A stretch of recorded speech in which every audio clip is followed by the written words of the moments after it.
இந்த பூவின் இணையோ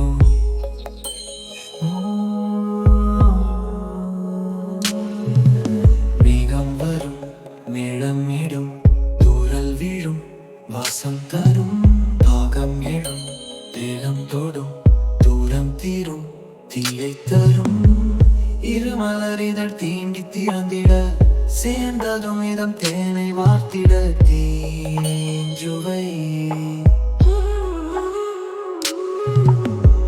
புது மலர் ஒன்று பூமி பார்த்திட